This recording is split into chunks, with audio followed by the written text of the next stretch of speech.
Chapter 10 of the Count of Monte Cristo by Alexandre Dumas.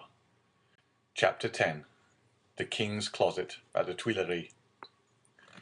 We will leave Villefort on the road to Paris, travelling, thanks to trebled fees, with all speed and passing through 2 or 3 apartments, enter at the Tuileries the little room with the arched window, so well known as having been the favourite closet of Napoleon and Louis XVIII, and now of Louis Philippe. There, seated before a walnut table he had brought with him from Hartwell, and to which, from one of those fancies not uncommon to great people, he was particularly attached, the king, Louis XVIII, was carelessly listening to a man of 50 or 52 years of age, with grey hair, aristocratic bearing, and exceedingly gentlemanly attire, and meanwhile making a marginal note, in a volume of Gryphius's rather inaccurate but much sought-after edition of Horace, a work which was much indebted to the sagacious observations of the philosophical monarch. "You say, sir," said the king, "that I am exceedingly disquieted, sire." "Really, have you had a vision of the 7 fat kine and the 7 lean kine?" "No, sire, for that would only betoken for us 7 years of plenty and 7 years of scarcity. And with a king as full of foresight as your majesty, scarcity is not a thing to be feared. Then of what other scourge are you afraid, my dear Blacas?" "Sire, I have every reason to believe that a storm is brewing in the south." "Well, my dear Duke," replied Louis XVIII, "I think you are wrongly informed, and know positively that, on the contrary, it is very fine weather in that direction." Man of ability as he was, Louis XVIII liked a pleasant jest. "Sire," continued M. de Blacas, "if it only be to reassure a faithful servant, will your majesty send into Languedoc, Provence, and Dauphine trusty men who will bring you back a faithful report as to the feeling in these 3 provinces?" "Caninus sordis," replied the king, continuing the annotations in his Horace. "Sire," replied the courtier, laughing in order that he might seem to comprehend the quotation, "your majesty may be perfectly right in relying on the good feeling of France, but I fear I am not altogether wrong in dreading some desperate attempt." "By whom?" "By Bonaparte, or at least by his adherents." "My dear Blacas," said the king, "you, with your alarms, prevent me from working." "And you, sire, prevent me from sleeping, with your security." "Wait, my dear sir, wait a moment, for I have such a delightful note on the pastor quum traheret. Wait, and I will listen to you afterwards." There was a brief pause, during which Louis XVIII wrote, in a hand as small as possible, another note on the margin of his Horace, and then, looking at the Duke with the air of a man who thinks he has an idea of his own, while he is only commenting upon the idea of another, said, "Go on, my dear Duke, go on, I listen." "Sire," said Blacas, who had for a moment the hope of sacrificing Villefort to his own profit, "I am compelled to tell you that these are not mere rumours destitute of foundation, which thus disquiet me, but a serious-minded man, deserving all my confidence, and charged by me to watch over the south," the Duke hesitated as he pronounced these words, "has arrived by post to tell me that a great peril threatens the king, and so I hasten to you, sire." "Mala ducis avi domum," continued Louis XVIII, still annotating. "Does your majesty wish me to drop the subject?" "By no means, my dear Duke, but just stretch out your hand." "Which?" "Whichever you please, there to the left." "Here, sire." "I tell you the left, and you are looking to the right. I mean on my left. Yes, there. You will find yesterday's report of the Minister of Police, but here is Mr. d'André himself, and Monsieur d'Andre, announced by the chamberlain-in-waiting, entered. "Come in," said Louis XVIII, with repressed smile. "Come in, Baron, and tell the Duke all you know, the latest news of Monsieur de Bonaparte. Do not conceal anything, however serious. Let us see, the island of Elba is a volcano, and we may expect to have issuing thence flaming and bristling warbella, horrida bella." Monsieur d'Andre leaned very respectfully on the back of a chair with his two hands and said, "Has your Majesty perused yesterday's report?" "Yes, yes, but tell the Duke himself, who cannot find anything, what the report contains. Give him the particulars of what the usurper is doing in his islet." "Monsieur," said the Baron to the Duke, "all the servants of his Majesty must approve of the latest intelligence which we have from the island of Elba. Bonaparte." Monsieur d'Andre looked at Louis XVIII, who, employed in writing a note, did not even raise his head. "Bonaparte," continued the Baron, "is mortally wearied and passes all days in watching his miners at work at Porto Longone." "And scratches himself for amusement," added the king. "Scratches himself?" inquired the Duke. "What does your Majesty mean?" "Yes, indeed, my dear Duke. Did you forget that this great man, this hero, this demigod, is attacked with a malady of the skin, which worries him to death, a prurigo? And moreover, my dear Duke," continued the Minister of Police, "we are almost assured that in a very short time the usurper will be insane." "Insane?" "Raving mad. His head becomes weaker. Sometimes he weeps bitterly, sometimes laughs boisterously. At other times he passes hours on the seashore, flinging stones in the water, and when the flint makes duck and drake 5 or 6 times, he appears as delighted as if he had gained another Marengo or Austerlitz. Now, you must agree that these are indubitable symptoms of insanity." "Or of wisdom, my dear Baron, or of wisdom," said Louis XVIII, laughing. "The greatest captains of antiquity amuse themselves by casting pebbles into the ocean.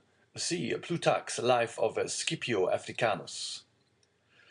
Monsieur de Blacas pondered deeply between the confident monarch and the truthful minister. Villefort, who did not choose to reveal the whole secret, lest another should reap all the benefit of the disclosure, had yet communicated enough to cause him the greatest uneasiness. "Well, well, d'Andre," said Louis XVIII, "Blacas is not yet convinced. Let us proceed, therefore, to the usurper's conversion." The Minister of Police bowed. "The usurper's conversion?" murmured the Duke, looking at the king, and d'Andre, who spoke alternatively like Virgil's shepherds. "The usurper converted?" "Decidedly, my dear Duke." "In what way converted?" "To good principles. Tell him all about it, Baron." "Why, this is the way of it," said the minister, with the gravest air in the world. "Napoleon lately had a review, and as 2 or 3 of his old veterans expressed a desire to return to France, he gave them their dismissal and exhorted them to serve the good king. These were his own words. Of that I am certain." "Well, Blacas, what think you of this?" inquired the king triumphantly, and pausing for a moment from the voluminous scholiast before him.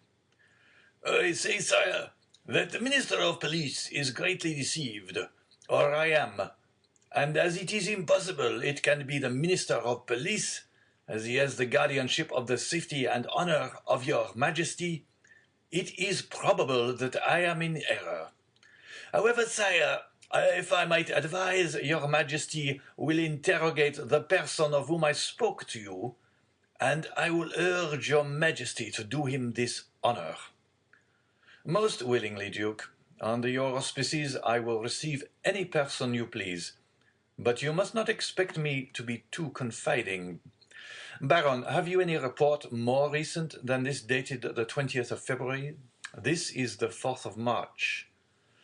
No, sire, but I am hourly expecting one. It may have arrived since I left my office. Go thither, and if there be none, well, continued Louis XVIII, make one. That is the usual way, is it not? And the king laughed facetiously. Oh, sire, replied the minister, we have no occasion to invent any. Every day our desks are loaded with most circumstantial denunciations, coming from hosts of people who hope for some return for services which they seek to render, but cannot. They trust to fortune and rely upon some unexpected event in some way to justify their predictions. Well, sir, go, said Louis XVIII, and remember that I am waiting for you. I will but go and return, sire. I shall be back in 10 minutes. And I, sire, said Monsieur de Blacas, will go and find my messenger. Wait, sir, wait, said Louis XVIII. Really, Monsieur de Blacas, I must change your armorial bearings. I will give you an eagle with outstretched wings, holding in its claws a prey which tries in vain to escape, and bearing this device, tenax. Sire, I listen, said de Blacas, biting his nails with impatience. I wish to consult you on this passage. Molli fugiens angelitu. You know it refers to a stag flying from a wolf. Are you not a sportsman and a great wolf hunter? Well then, what do you think of the Molli angelitu? Admirable, sire. But my messenger is like the stag you refer to, for he has posted 220 leagues in scarcely 3 days.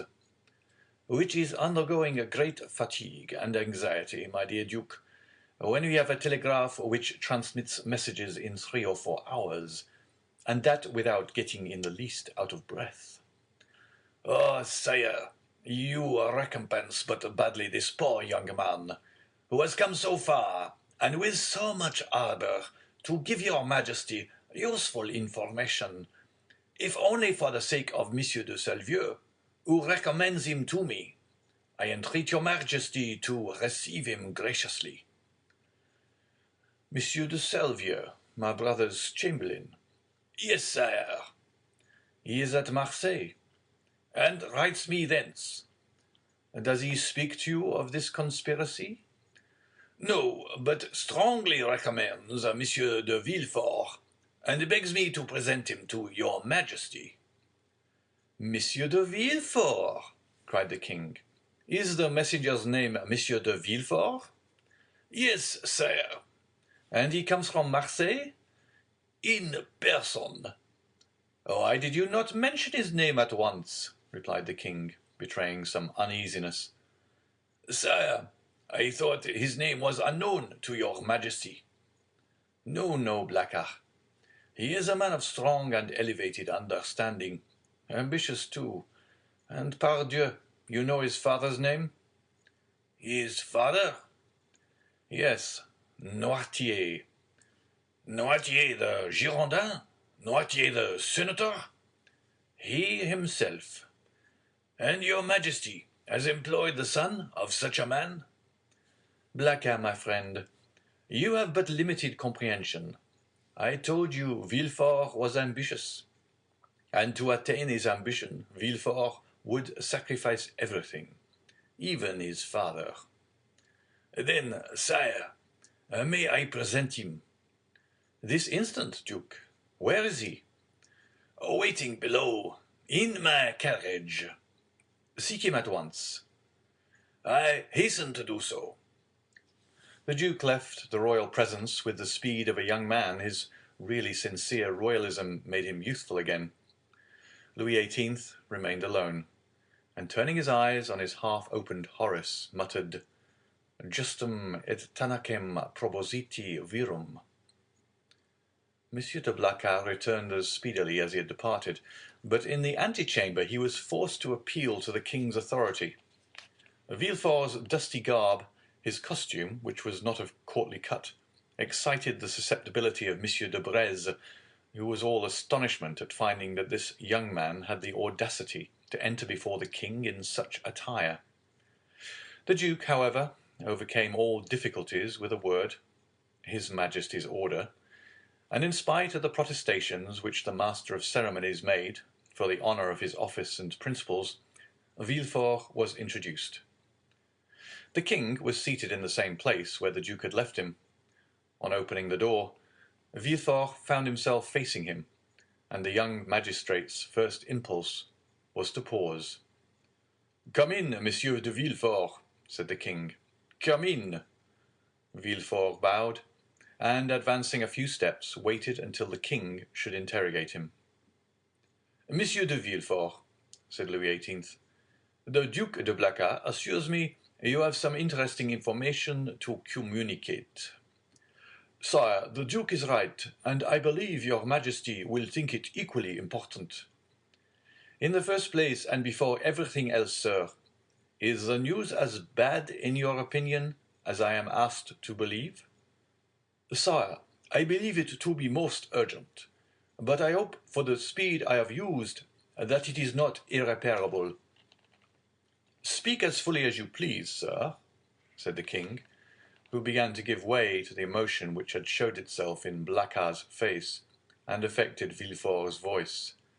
"Speak, sir, and pray begin at the beginning. I like order in everything."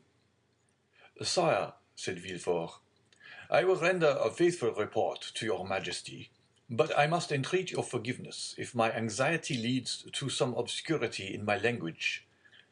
A glance at the king after this discreet and subtle exordium assured Villefort of the benignity of his august auditor, and he went on.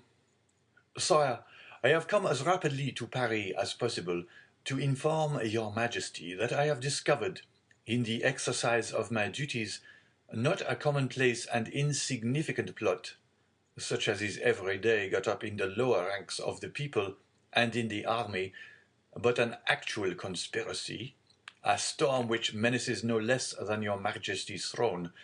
Sire, the usurper is arming 3 ships. He meditates some project, which, however mad, is yet perhaps terrible.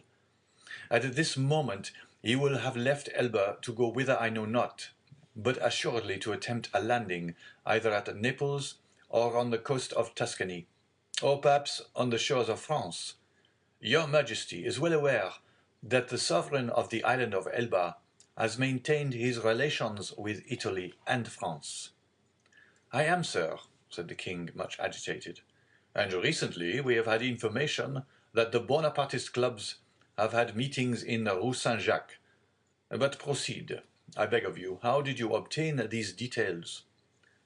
"Sire, they are the results of an examination which I have made of a man of Marseille, whom I have watched for some time, and arrested on the day of my departure. This person, a sailor of turbulent character, and whom I suspected of Bonapartism, has been secretly to the island of Elba. There he saw the Grand Marshal, who charged him with an oral message to a Bonapartist in Paris, whose name I could not extract from him, but this mission was to prepare men's minds for a return. It is the man who says this, sire. A return which will soon occur." "And where is this man?" "In prison, sire." "And the matter seems serious to you?" "So serious, sire, that when the circumstance surprised me in the midst of a family festival, on the very day of my betrothal, I left my bride and friends, postponing everything, that I might hasten to lay at your Majesty's feet the fears which impressed me, and the assurance of my devotion." "True," said Louis XVIII. "Was there not a marriage engagement between you and Mademoiselle de Saint-Méran?" "Daughter of one of your Majesty's most faithful servants." Yes, but let us talk of this plot, Monsieur de Villefort." "Sire, I fear it is more than a plot. I fear it is a conspiracy." "A conspiracy in these times," said Louis XVIII, smiling, is a thing very easy to meditate, but more difficult to conduct to an end, inasmuch as, re-established so recently on the throne of our ancestors, we have our eyes open at once upon the past, the present, and the future. For the last 10 months, my ministers have redoubled their vigilance in order to watch the shore of the Mediterranean. If Bonaparte landed at Naples, the whole coalition would be on foot before he could even reach Piemonte. If he landed in Tuscany, he would be in an unfriendly territory. If he landed in France, it must be with a handful of men, and the result of that would be easily foretold, execrated as he is by the population. Take courage, sir, but at the same time rely on our royal gratitude. Ah, here is Monsieur d'Andre, cried de Blacas. At this instant, the Minister of Police appeared at the door, pale, trembling, and as if ready to faint. Villefort was about to retire, but Monsieur de Blacas, taking his hand, restrained him. End of chapter 10.